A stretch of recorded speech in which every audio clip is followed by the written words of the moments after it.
Hi, ശരത്താണ്. ഇപ്പം നമ്മുടെ മാർക്കറ്റിൽ നോക്കിയാൽ ജുവലറി റിലേറ്റഡ്, ഗോൾഡ് റിലേറ്റഡ് സ്റ്റോക്കുകളെല്ലാം തന്നെ കഴിഞ്ഞ 2 ദിവസമായിട്ട് താഴേക്കാണ് പോയിക്കൊണ്ടിരിക്കുന്നത്.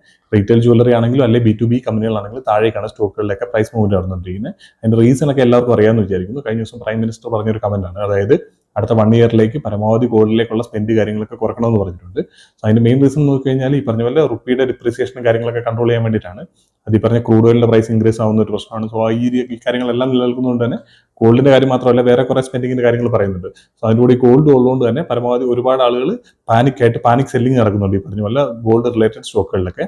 ഞാൻ ഇതിനകത്തിപ്പം ഹോൾഡ് ചെയ്യുന്ന കമ്പനികളിൽ പലതിലും ഞാൻ സെല്ല് ചെയ്യുകയൊന്നും ചെയ്തിട്ടില്ല. കാരണം എന്ന് വെച്ചാൽ നല്ല റിസൾട്ട് തന്ന കമ്പനികളിലൊക്കെ ഞാൻ ആഡ് ചെയ്യുകയും ചെയ്തിട്ടുണ്ട്. ഇതുപോലത്തെ ഒരു സിനാരിയോ അല്ല, അല്ലെങ്കിൽ ഈ പറഞ്ഞ പോലെ ചെറിയൊരു കമന്റ് കേട്ടിട്ടോ അല്ലെങ്കിൽ അങ്ങനത്തെ കാര്യങ്ങൾ കൊണ്ട് മാക്രോ എക്കണോമിയിൽ നടക്കുന്ന കാര്യങ്ങൾ കൊണ്ടിട്ട് ഞാൻ സ്റ്റോക്കുകൾ സെല്ല് ചെയ്യാറില്ല. ഇപ്പൊ കല്യാൺ ജ്വല്ലേഴ്സ് ഞാൻ ഹോൾഡ് ചെയ്യുന്ന ഒരു കമ്പനിയാണ്. അത് ഏകദേശം 800 രൂപയിൽ നിന്ന് ഏകദേശം 350 രൂപ വരെ സ്റ്റോക്ക് പോയ സമയത്ത് ഞാൻ ഹോൾഡ് ചെയ്തിട്ടുണ്ട്. ഇപ്പോഴും അത് ഹോൾഡ് ചെയ്യുകയും ചെയ്യുന്നുണ്ട്. അതുകൊണ്ട് തന്നെ ഏകദേശം